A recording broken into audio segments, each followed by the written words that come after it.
इस ड्रामा में बड़ी बात यह है कि अब पवन खेड़ा अब तक तो एक प्रवक्ता थे कांग्रेस के, लेकिन आज कुछ ही घंटों में वो एक बहुत बड़े नेता बन गए हैं। अब वो वायरल हो गए हैं और जिस मंशा से उन्होंने ये बयान दिया था वो मंशा उनकी पूरी हो गई और उसका उन्हें पूरा फल मिला है। तो क्या फल मिला है, देश की राजनीति पर इसका क्या असर पड़ेगा और आज पूरा जो घटनाक्रम है वो क्या कहता है, आपको उसका पूरा विश्लेषण हम आपको बताएंगे। वेब सीरीज की तरह है ये सब कुछ। लेकिन उससे पहले एक और बहुत गंभीर खबर है जो आपको पवन खेड़ा से पहले जाननी चाहिए, और वो ये कि कैसे पंजाब अब धीरे धीरे सिविल वॉर की तरफ बढ़ता जा रहा है। किसी भी देश के लिए सबसे मुश्किल युद्ध वो होता है जिसमें उसका सामना दुश्मन देश की सेना से नहीं बल्कि अपने ही देश में छिपकर बैठे अपने ही देश के दुश्मनों और ऐसी ताकतों से होता है जो देश के टुकड़े टुकड़े करना चाहती हैं। ये वो ताकतें होती हैं, ये वो लोग होते हैं जो हमारे ही देश के नागरिक हैं, हमारे ही देश के पासपोर्ट, राशन कार्ड, आधार कार्ड पर इसी देश में रहते हैं, इसी देश से सारी सुविधाएं लेते हैं, यही उनकी पहचान भी है। लेकिन वो इस देश को तोड़ना चाहते हैं और अलग देश बनाना चाहते हैं। और इस समय हमारा देश ऐसी न जाने कितनी लड़ाइयां लड़ रहा है। आज हम आपको पंजाब लेकर चलेंगे जहां खालिस्तान के समर्थकों ने जबरदस्त हिंसा की है और इस समय पंजाब की स्थिति यह है कि वहां सड़कों पर खुलेआम खालिस्तान जिंदाबाद के नारे लग रहे हैं। और ये तस्वीरें ये बता रही हैं कि पंजाब में इस समय सब कुछ ठीक नहीं है और पंजाब अब सुलग रहा है। आपने उड़ता पंजाब तो जरूर सुना होगा, आज सुलगता पंजाब देखिए। तो हिम्मत देखिए इन लोगों की, खालिस्तान जिंदाबाद के खुलेआम नारे लगा रहे हैं, इनके हाथों में तलवारें हैं, इनके हाथों में हथियार हैं, बंदूकें हैं, और ये किसी भी देश में कैसे स्वीकार किया जा सकता है। आज भी हमारे देश में जब पाकिस्तान जिंदाबाद के नारे लगते हैं तो लोग इससे आहत हो जाते हैं और जबरदस्त विरोध करते हैं, लेकिन जब खालिस्तान जिंदाबाद के नारे लगते हैं तो यही लोग इस पर चुप हो जाते हैं। खालिस्तान जिंदाबाद के नारे हमें वैसे परेशान नहीं करते जैसे पाकिस्तान जिंदाबाद के नारे करते हैं, और ये नारे अब बहुत बड़ा रूप लेते जा रहे हैं। जबकि हमें ऐसा लगता है कि पाकिस्तान तो बन चुका है, वो आज एक स्वतंत्र राष्ट्र है, वो तो कट चुका हमारे देश से, वो ऐसा अंग है जो दशकों पहले हमसे कट गया, लेकिन पंजाब तो आज भी हमारा हिस्सा है। जब इसे खालिस्तान बनाने के नारे लगते हैं तो इस पर आपका खून वैसे ही खौलना चाहिए जैसे पाकिस्तान जिंदाबाद के नारों पर खौलता है, क्योंकि ये अब की बात है, आज की बात है। और ये सारे वो लोग हैं जो देश के टुकड़े टुकड़े करना चाहते हैं, पंजाब को भारत से अलग करना चाहते हैं। क्योंकि आज अमृतसर में जो कुछ हुआ उससे खालिस्तान के खतरे को आप बहुत अच्छी तरह से समझ पाएंगे। असल में यह हिंसा एक व्यक्ति की गिरफ्तारी के विरोध में शुरू हुई थी और इस आदमी का नाम है लवप्रीत तूफान, और यह व्यक्ति अमृतपाल सिंह नाम के एक खालिस्तानी नेता का बहुत करीबी सहयोगी है। पुलिस का कहना है कि पिछले दिनों वरिंदर सिंह नाम के एक व्यक्ति ने सोशल मीडिया पर खालिस्तान की मांग करने वालों के खिलाफ एक पोस्ट लिखी थी और इसी पोस्ट में अमृतपाल सिंह पर पंजाब के नौजवानों को गुमराह करने का आरोप लगाया गया था। सोशल मीडिया पोस्ट थी और इसमें कुछ गलत नहीं है, लेकिन आरोप है कि इसके बाद अमृतपाल सिंह और उसके इस सहयोगी लवप्रीत तूफान ने इस व्यक्ति का अपहरण कर लिया और उसे बहुत टॉर्चर किया, उसे बहुत मारा पीटा, और बाद में जब इस व्यक्ति ने खालिस्तान के इन समर्थकों के खिलाफ पुलिस स्टेशन में जाकर शिकायत दर्ज करवाई और एक आरोपी को गिरफ्तार किया गया तो सैकड़ों लोगों की भीड़, हजारों लोगों की भीड़ आज पुलिस स्टेशन पहुंच गई और पुलिस स्टेशन पर हमला कर दिया। आपने खालिस्तानी आतंकवादी जर्नैल सिंह भिंडरावाले का नाम जरूर सुना होगा। भिंडरावाले खालिस्तान का वही पोस्टर बॉय था जिसने वर्ष 1978 से 1984 के बीच सैकड़ों लोगों की हत्याएं करवाई और हिंदुओं को अपना निशाना बनाया था पंजाब में। लेकिन आज का सबसे बड़ा खुलासा यह है कि पंजाब में फिर से भिंडरावाले को जिंदा किया जा रहा है ताकि भारत को और पंजाब को फिर से अस्थिर किया जा सके। लोगों का ध्यान तो अभी कश्मीर पर लगा हुआ है, लोगों का ध्यान पाकिस्तान जिंदाबाद पर लगा हुआ है।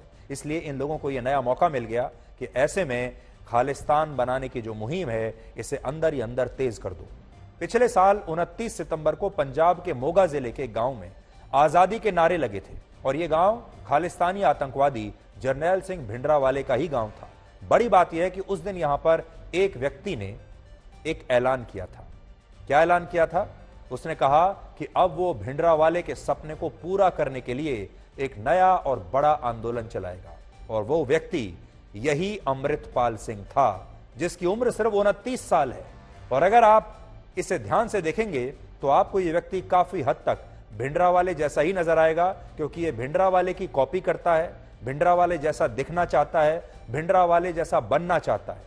अमृतपाल सिंह पिछले 6 साल से दुबई में था और ये पिछले साल ही सितंबर के महीने में भारत आया है। और महत्वपूर्ण बात यह है कि केंद्रीय गृह मंत्रालय ने इस व्यक्ति पर पंजाब सरकार से जवाब मांगा है और देश की सुरक्षा एजेंसियां भी इस खालिस्तानी की गतिविधियों पर नजर रखे हुए हैं।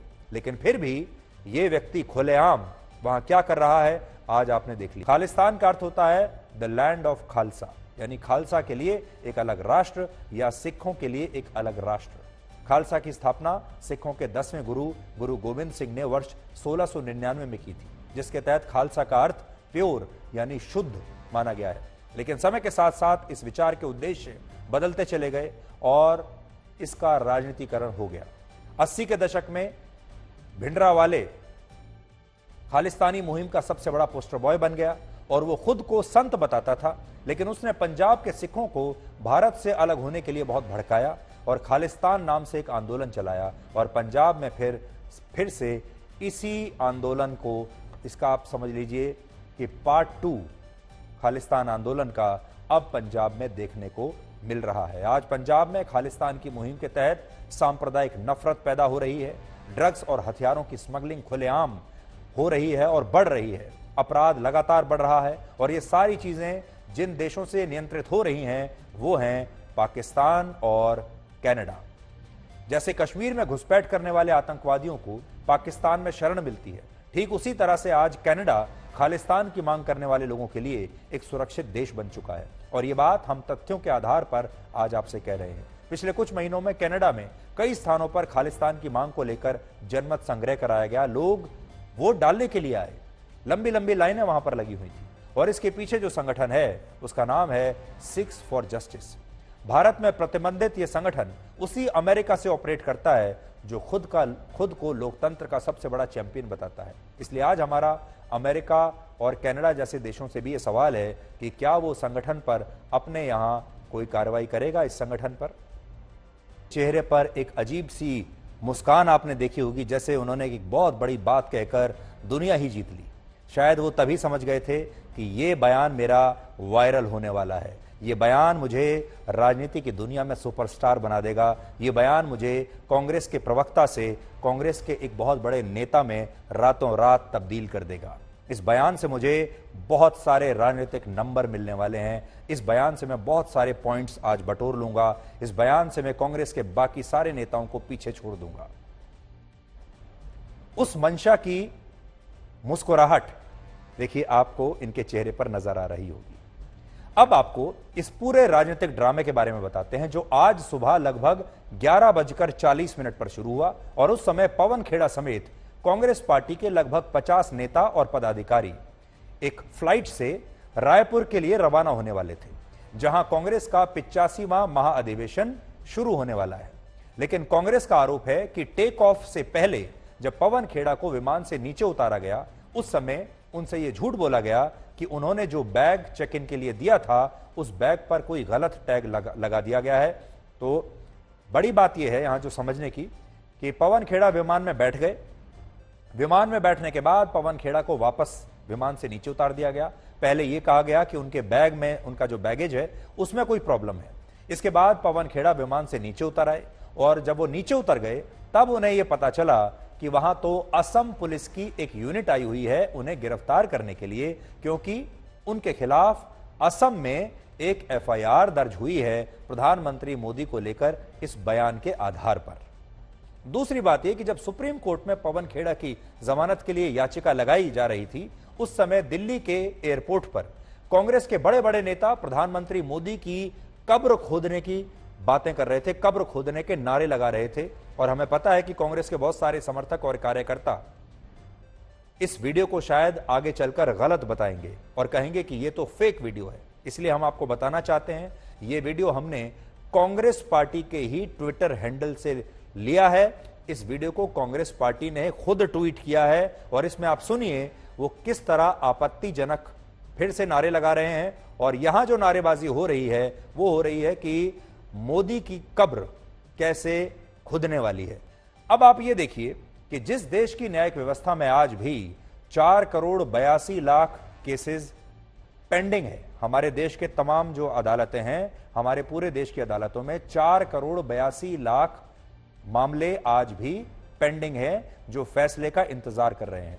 तो देख लीजिए लगभग 5 करोड़ मामले हमारे देश की अदालतों में पेंडिंग है।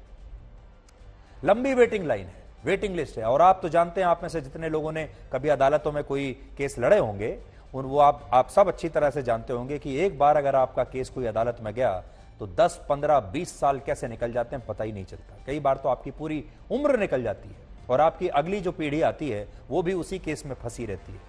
इतना लंबा वेटिंग लिस्ट है हमारे देश में अदालतों में। उसी देश में पवन खेड़ा को सुप्रीम कोर्ट में सिर्फ 2.5 घंटों में सुनवाई का समय भी मिलता है और 2.5 घंटे के अंदर उसी दिन जमानत भी मिल जाती है। पवन खेड़ा के गिरफ्तार होते ही कांग्रेस के नेता और वकील अभिषेक मनु सिंघवी ने सुप्रीम कोर्ट में इस केस को मेंशन किया और सुप्रीम कोर्ट से यह मांग की कि पवन खेड़ा को इस मामले में तुरंत राहत मिलनी चाहिए, उनकी सुनवाई आज ही होनी चाहिए। हालांकि इस दौरान कोर्ट ने एक बड़ा दिलचस्प सवाल यह भी पूछा कि भाई ये पवन खेड़ा है कौन। तो लगता है सुप्रीम कोर्ट ने पवन खेड़ा का नाम ही नहीं सुना था। तो सुप्रीम कोर्ट ने पूछा कि पवन खेड़ा कौन है, जिस पर अभिषेक मनु सिंघवी ने बताया कि पवन खेड़ा कांग्रेस के एक प्रवक्ता हैं और उन्हें आज ही दिल्ली एयरपोर्ट से दिल्ली पुलिस और असम पुलिस ने गिरफ्तार किया है।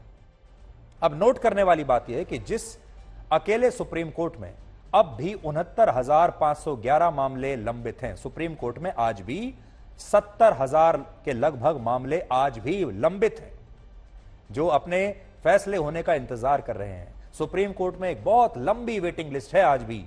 अगर आप जाएंगे तो आपको बहुत दिनों के बाद का समय मिलेगा। उसकी कॉन्स्टिट्यूशन बेंच यानी उस सुप्रीम कोर्ट की कॉन्स्टिट्यूशन बेंच इस मुद्दे पर सेम डे, आज के आज उसी समय सुनवाई करने के लिए खुशी खुशी तैयार हो गई और सुनवाई शुरू होने के सिर्फ 50 मिनट के अंदर अंदर पवन खेड़ा को अंतरिम जमानत भी मिल गई।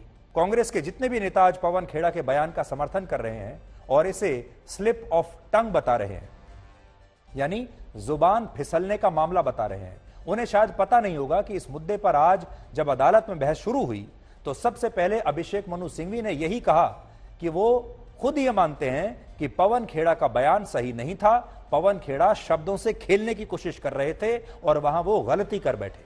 और उन्होंने ये भी कहा कि पवन खेड़ा बिना शर्त के अपने इस बयान पर माफी मांगने के लिए भी तैयार है। दूसरी बात यह कि पवन खेड़ा का यह बयान आपत्तिजनक है, इसलिए इस बयान के बारे में कोर्ट को वो बोलकर नहीं बता सकते।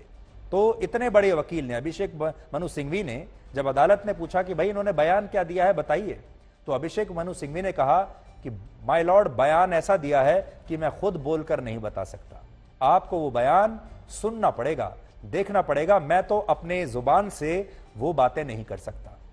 इसलिए कोर्ट को यह वीडियो दिखाया गया, अदालत में आज इस वीडियो को प्ले किया गया और यह फैसला जजों पर छोड़ दिया गया कि वो खुद ही तय करें कि यह बयान सही है या गलत। एक और बात, सुप्रीम कोर्ट ने पवन खेड़ा को अंतरिम जमानत दे दी, लेकिन साथ ही इस बयान के लिए उन्हें कोर्ट की तरफ से चेतावनी भी मिली, जिसका जिक्र कांग्रेस के नेता आज नहीं कर रहे हैं। लेकिन हमें लगता है कि यह भी एक बड़ी बात है, क्योंकि सुप्रीम कोर्ट ने पवन खेड़ा के इस आपत्तिजनक बयान को खुद सुना और फिर सुनकर उन्हें यह चेतावनी दी है।